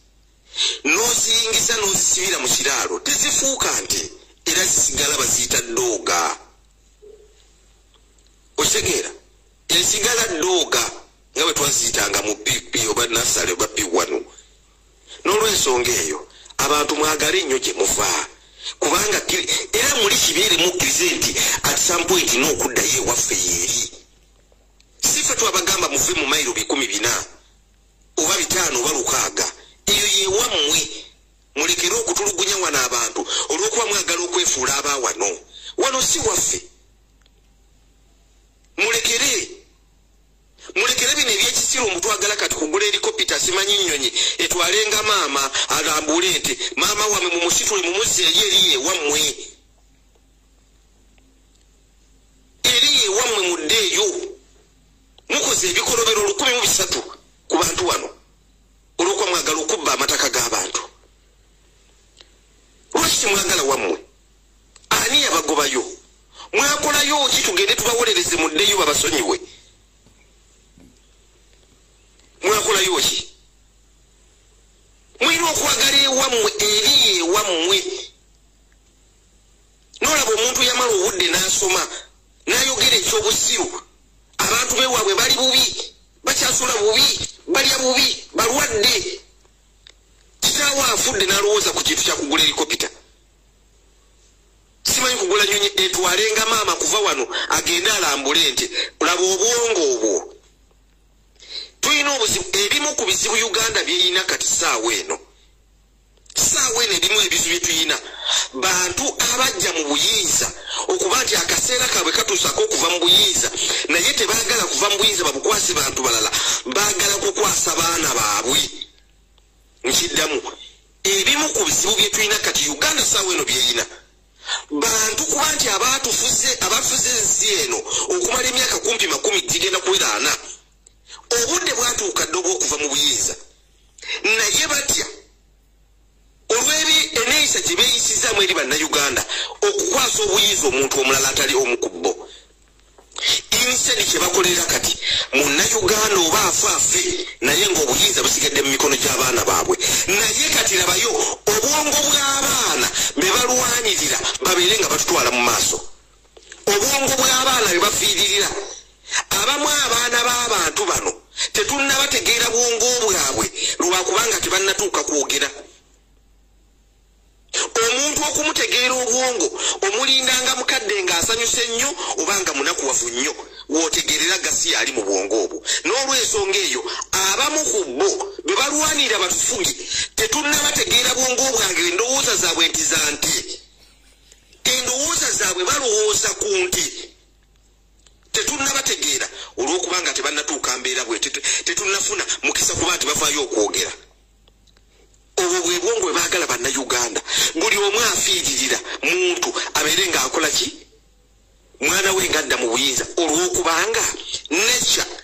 obutonde busazeewo kati bwe bubalwanyisa. Bannayuganda nabategeeza bo banafu nnyo tebasobola balwanyisa naye temusobola kulwanyisa butonde.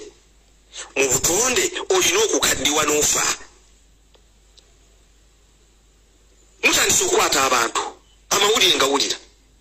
Abantu abakola simanyi abaselebratinga okufa kwa Tumwine kati batandise okukwatibwa social media owulira. Waliwo n'omukyalo ow'ennansana omuwala ow'ennansana gwe bakwata simanyi biki bikisiemwayi. Ebyo byonna mujja bikola mujja bakwata naye temujja kumalawo bulumi mu mitima gy'abantu. Era abantu bwe banaafuuta abatulugunya buli bwanaafanga nga bajaguza. Ekyo bwekityo bwe kiri. Teri muntu atulugunya bannayuganda ajja kufa abantu bamale bakaaba amaziga. Tekisoboka. Andrew Felix Kaweesi baamukuba amasasi buli omu ne tunakuwala. Abantu b'e Bugiri mujjukire bo baajaguza. Omanyi lwaki abantu b'e Bugiri baajaguza? Bugiri baakuba embuutu tawuni y'e Bugiri. Abantu baasanyuka abantu b'e disitulikiti y'e Bugiri nga bakubye Kaweesi amasasi. Lwaki kyaliwo? Baalina obusungu nti 2016 abantu balonda Namatende yawangula Kasule Lumumba akalulu. Felix Kaweesi Kayihura n'amutuma okuva eno n'agenda. Oluvannyuma lw'ennaku 3 n'akwata abantu bonna n'abalagira ne bakwata ne balangirira ekiro ne balangira Kasule Lumumba ng'abantu bonna bamanyi Namatende ye yawangudde. Abantu b'e Bugiri ne Kaweesi olwokuba yali direct operations at that time. Abantu ne bafa n'obulumi buli. Abantu b'e Bugiri bakyawa Kaweesi ku lwekyo. Era Kaweesi bwe bamukuba amasasi ffenna twanakuwala ab'e Bugiri bo baajaguza mwabiraba. Bakuba embuutu bagamba oyo yatusibako yatwala obuwanguzi bwaffe yajja n'alangirira omuntu kiro oluvannyuma lw'ennaku 3. N'olw'ensonga ebintu bino bwe bityo bwe biri. Abaganda wano mujjukire 2004 Obote bwe yafa Abaganda bagamba n'abantu wano mu Buganda kufe nedda bo baajaguza ne bakwata n'embwa wali owankulukuku ne basikiza Obote. Lwaki baajaguza? Olw'ebikolobero Obote bye yakola ku Buganda ani atabimanyi mbikubuulire. Obote yagoba president wa Uganda eri yali kabaka wa Buganda Sir Edward Muteesa wano mu ggwanga. Muteesa musajja wattu n'addukira e Bungereza. Obote teyakoma kwekyo yalumba Muteesa e Bungereza gye yali n'afuna omuntu n'amuwa obutwa Muteesa n'afa. Basebo ne bannyabo omusajja alumba olukuba olubiri akubye kabaka amuddusiza mu nsi ye agenze bunaayira nayo n'amulumbayo n'amutta. Kati olowooza Obote ng'afa ng'Omuganda abeerawo mbu naye akaaba aba ategeera bulungi. So obusosose bwe mugamba obuliwo nti abantu abo basosose kituufu. Obusosose Bayibuli etugamba ekitangala kijja kwegattanga na kizikiza okukusosola. Kino kireke ekibi kibeere eri n'ekirungi kibeere kyonna. Abyokka abantu mubaleke balina eddembe lyabwe okubalaba mu bikolwa byammwe bwe mufa beeyise nga bwe banaawulya muri mitima gyabwe. Tumwine si yasoosa okufa. Nyakairima jusi wano yafa ensi yonna n'ekaaba. Nyakairima yafa. Abaganda Abadaama Abateeso n'abalala bonna fana ne tubeera ng'emitima gitwe twawulira bubi. Nyakairima yamala emyaka emeka mu bukulembeze. Nyakairima mu bukulembeze bw'amagye yayimala emyaka mingi nnyo ku ntikko okusinga Tumwine. I think Nyakairima is the longest serving army commander. Yamala ebbanga ddene. If not Mugisha muntu. Kwaba babiri kwe kuli omu. Nyakairima nava najja n'abeera minister wa internal affairs. Teyakolanga statement ebyo byambwa. Ngumba kuba amasasi mu mubiri. Nyakairima mwamulabako Dinga akwate mundu mu parliament yalimu emyaka gyonna nga ayagala kushootinga muntu. Cecilio Gwalu Tumwine okwate mundu pisto teka mulago ba Cecilio Gwalu oli general oli mujasi mu parliament olwanire mu parliament ngo ojayo pisto teka mulago bwa mukazi. Abantu mubaleke boogere ebibali ku mitima ateze bannayuganda nkiddamu n'abaagadde nnyo. Kino kye mba mukola mwebuzaabuza mumanye ekituufu. Ne bwe muneeyambula empale ne mujjamu buli kimu kyonna mbusimanyi tukolamidde Abaganda abakiba ekibi byonna ebyo byonna gasiya. Ne bwe munaagamba mbuna abantu basosoze kituufu abantu basosoze bw'oba obayisiza bubi tebajja kusembeza. Buli omu ekyakimanyi. Abantu mbasiza bubi. Secondly, abantu abakooye temwagala kume. This is living in self-denial. Mumwetese mmwe. Mumanye ekituufu naye muganye kukkiriza nti mukimanyi. Mumanye ekituufu nti amazima gali nti abantu batukooye. Ne bw'oba onywa bunyimata akadde katuuka n'ogakoowa abantu babakooye. Emyaka mingi mutulugunyisa mufuza abantu mbatulugunyisa mubabyeko amataka emirimu gyammwe ebyobufuzi byammwe bizinesi zammwe ebitongole byonna buli woolaba ebitongole byonna ebirimu embavu byammwe. Kati abantu banawa tunasizaawa buli kimu kyonna mu nsi. Ensi ekaaba abaana bammwe basula mu bbalabbo. Ensi njafu mwe mulina buli kimu kyonna. Nalabye General Awanyi. Lieutenant General Awanyi ye commander wa reserve forces. Sebo nga yeewaana. Sebo yali eri mu kuziga agamba era kyasinga okwagala ku General Tumwine yalwana nnyo okulaba ng'asuula Kadaga. Kati oyo obwongo bwe lyessanyu lyalina ku Tumwine. General Awanyi yagamba musanyu ye yayagala nnyo General Tumwine era yamulumye nnyo okufa olw'okubanga General Tumwine yabayamba okusuula Kadaga olanyajje. Era ekyo agamba ekyo lyekirungi ani atakimanyi imwe abasoga nimu omutakiddi nti Tumwine n'omu kubakulembeza abantu abaali ku forefront okusuula Kadaga. Timukiddi ekyo twabyogeranga nga mulowooza nti byakusaaga. Ono Mwine Awanyi akyogera ebiri mu mawulire. Ngwera ye musanufu ino General Awanyi olw'okuba balugwa babiri wangulu abakidokido olw'okubanga Tumwine ne yabayamba okusuula omujasi yali musanufu ino era amagye Tumwine yayeta ab'amagye abava mu North yabatyamya ekololo enakasirewuwe Awanyi biri ku likodi yabyogere nga olukiiko lwe baliku lwakuwona ngeri kibasuula Kadaga. Can you imagine? N'embeera gye tuli mu ssaawa eno n'abantu abo nti alwanisa n'omuntu amuzira ku buzibu. Alwanisa n'omuntu Tumwine yali yawambagalale mu palamenti ebintu byabaire musadda wa fujjo aye timwenda kubiikiriza. So Tumwine bw'aba alina ebirungi bye yakola tumwebaza ku lw'ebirungi ebyo era twebaza Katonda ku lw'ebirungi ebyo. Bati muleka abantu boogera ebikyamu ku Tumwine ebyamulema ate abantu tibali kwogera ku Tumwine nti Tumwine akyuke. No, abantu boogera ku Tumwine mmwe abakyanywa amata gammwe n'ebbongo n'omuzigo mutegeere mukyuke. Ebino ebigamba abantu bye boogera bagamba mmwe bakajiji batu otafiire bagundi ono simanyi you can go to hell kodi lwakachoyo yali former attorney general. Bagamba mmwe tebagamba Tumwine because abantu bamanyi Tumwine yafa. Abantu bamanyi Tumwine takyawulira. bino ebigambo byammwe mmwe abakyali abalamu mmwe setwagala mwebuzeebuze byammwe mmwe abakyalya muwogo mmwe abakyayita n'obugombe emmotoka ziringa 10 abantu ababuulira mutegeere nti kati eri munnammwe takyalina kagombe waali takyali kagombe mwamuziise nga teri yadde akagombe wadde ku wiiso gye muteekayo tiwakiri afuwe nga wiiso bamufiire otegeera bayibuli mugisome eyo gye twavula gye tulina okudda naye ku nsi tuvuddeko tutya twesiiza tutya ne bannaffe buli kimu mukifunye mu nsi nze nina obutakkaanya waliwo abawamu we ne mulugunya eri Katonda abantu nga mmwe ne mu ggulu temwalituuseeyo kino kye kisinga okunnuma abantu nga mmwe ne mu ggulu temwalituuseeyo olw'okubanga ku nsi mufunye buli kimu kye batugamba ekiri mu ggulu ne musukka nawo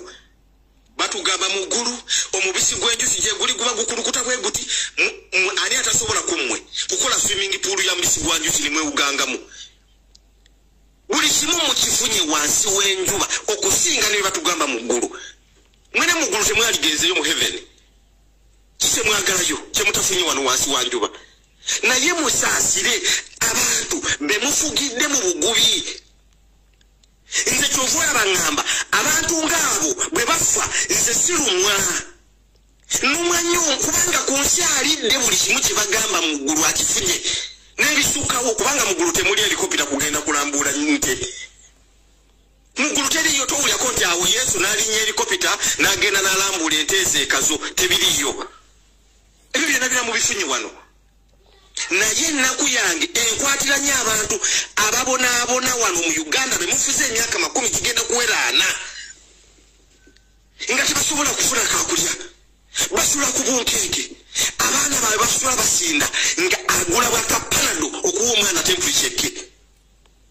abantu baffe gye bali eyo abasoga bangi abali eyo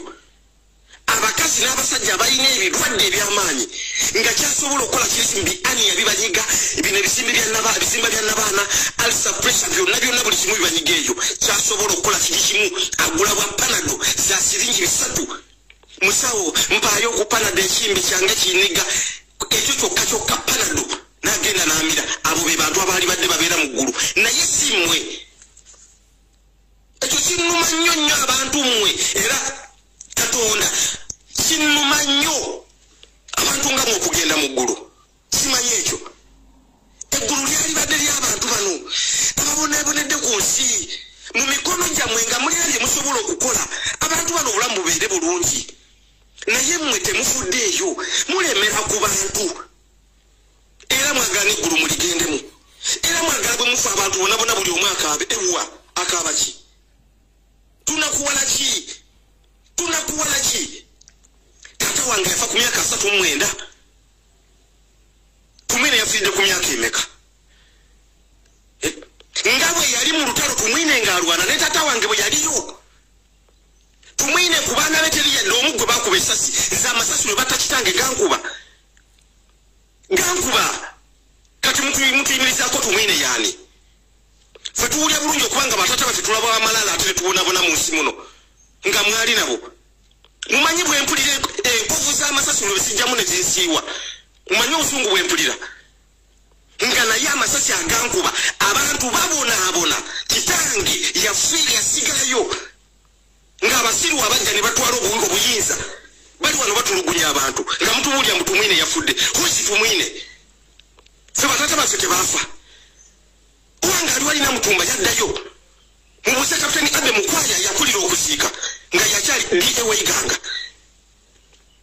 so muleke kulowoozesa bannayuganda nti mujja kukola abantu obubi abantu basigale nga babasanyukira mulina okufa kyabwenkanya kye mulina okukola kiri kimu mukole kimute mwetereze mwesootinge wano tewali busosoze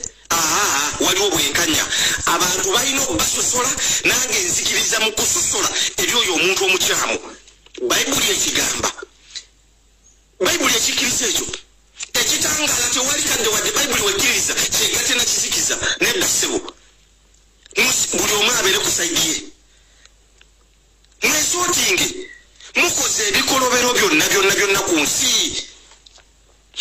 abantu bafa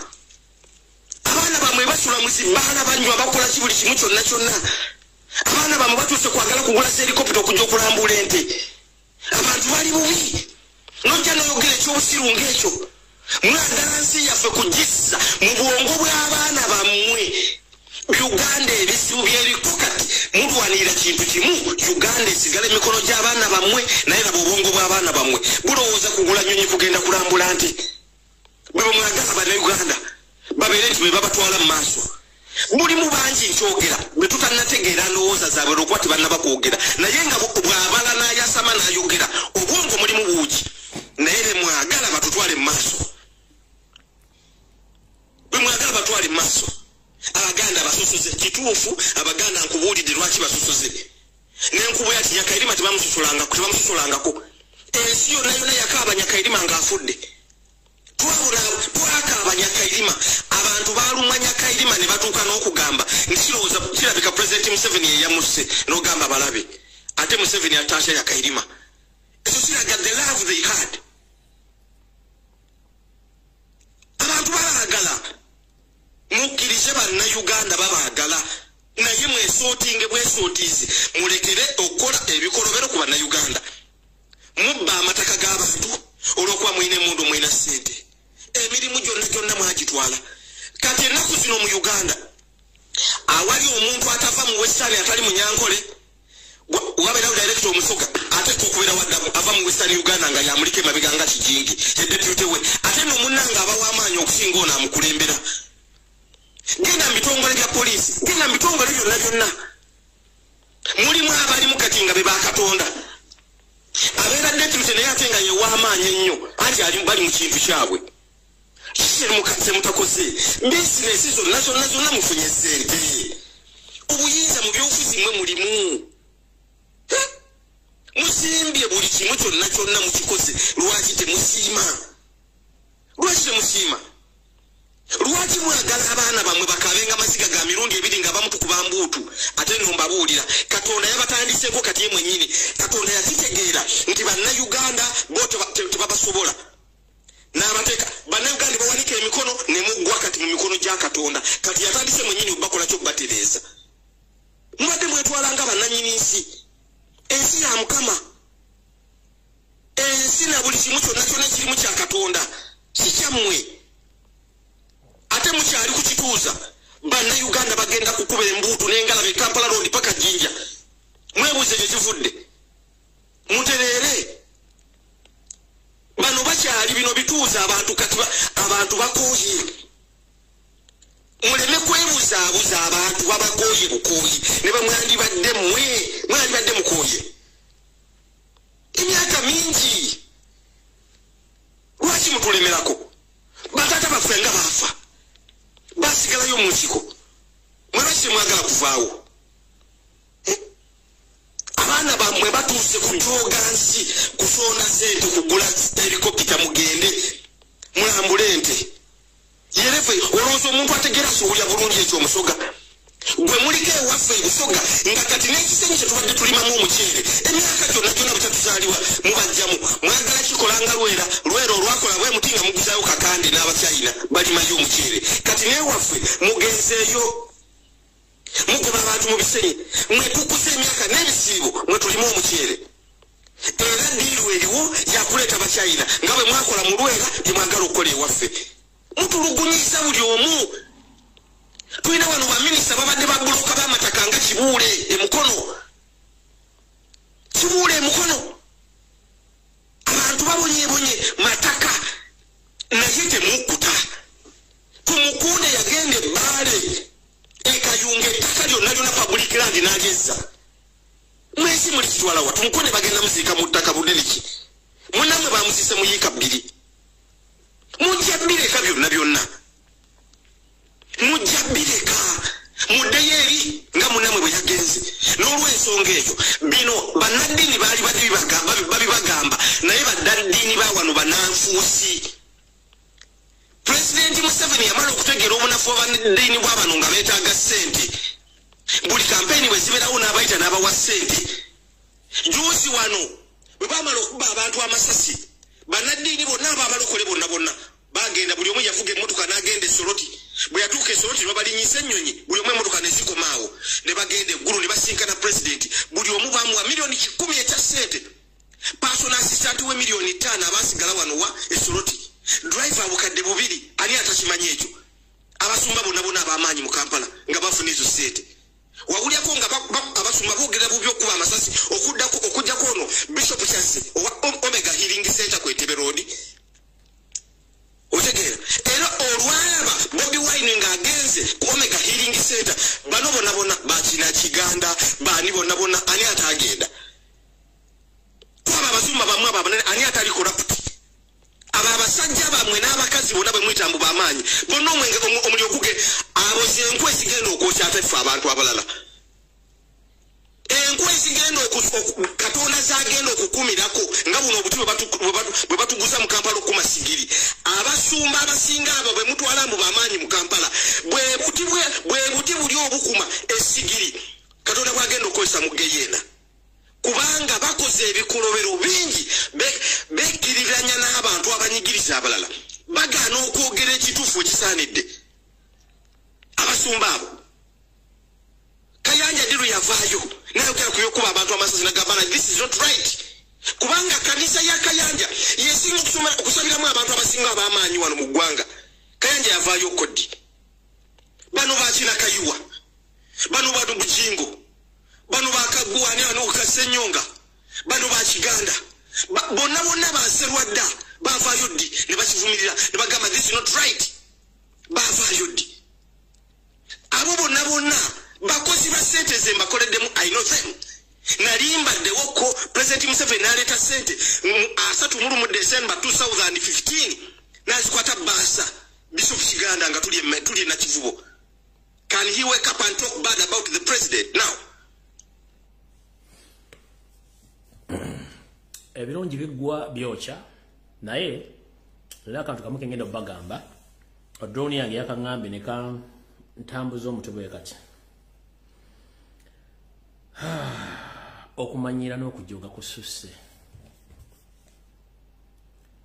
njagala musabire nnyo abana be bayita ba bodyguard abakuuma abakungu n'abakuuma family z'abakungu abaana bano balaba ennaku omwana yangambye iki drone yangambye ekigambo n'empulira n'omutwe guntabuse yagambye ati yagambye omukyala wa Eritu Mwine ogumulaba omukuba bode 5 be yagwa ku kizibu abamukuuma omukyala yagenda mukamo gwanya ssala ebyayi bwamalo ssala ebyayi omukyala namugamba gendo flashing toilet omukyala agenze mukamo gwanya amazo ssala ebyayi omukyala namugamba gendo flashing toilet agamba bode 5 bodyguard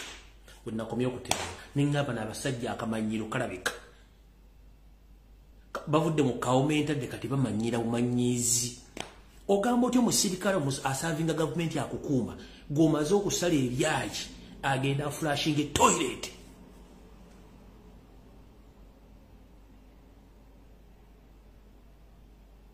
musasira abana ba bodyguard omwana yangambe nti mukyala Eritu Mwine ogumulaba yagenda oluganda olwejogera olumumunyo temutegeera kambadde mu bufunze munansonyiwa kubanga mbanjala nnyo okubikako bigambo bino abantu baleme biranga binene nnyo mukyala Eritu Mwine ogumulaba namwandu bodyguard amukuuma omusirikale wa UPDF gubamu omukuuma yawerekera omukyala mpaka kabuyonjo omukyala n'amala okupama bw'amala okupama n'amugamba genda flashing toilet yenga amaze okupama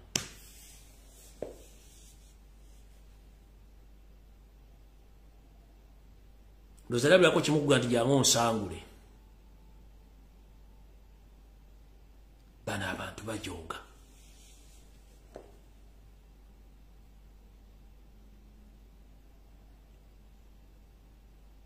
bana abantu bajoga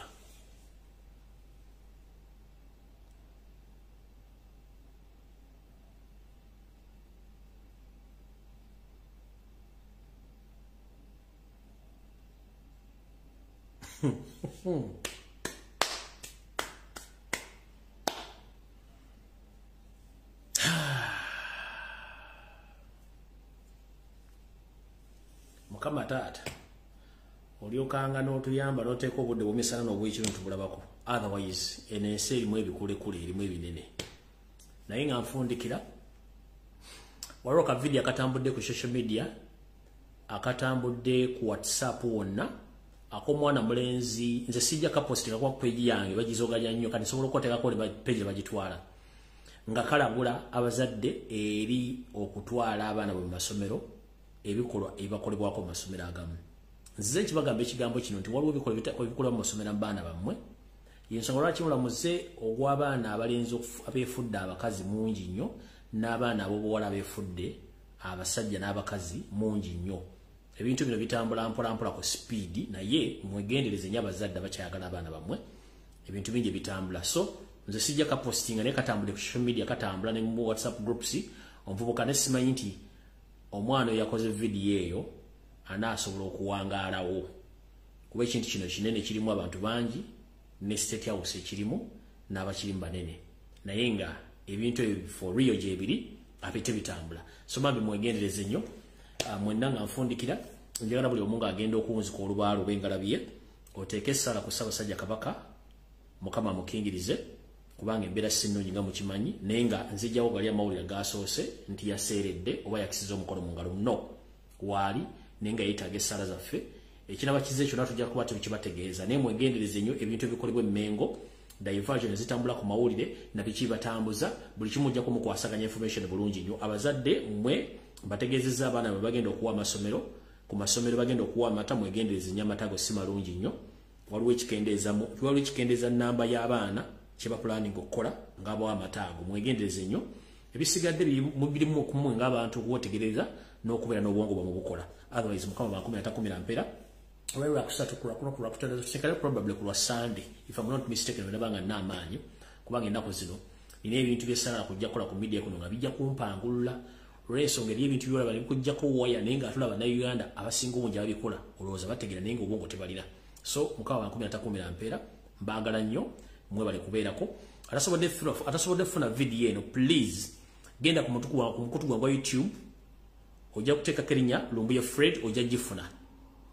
YouTube channel yange jiri mujja gifuna kubeerako information nyingi ne vizi mbataddeko ez'abantu abalala ezibanyumira. So Mukama bankumi atakumira mpeera tusekana olunaku lulala mweraba.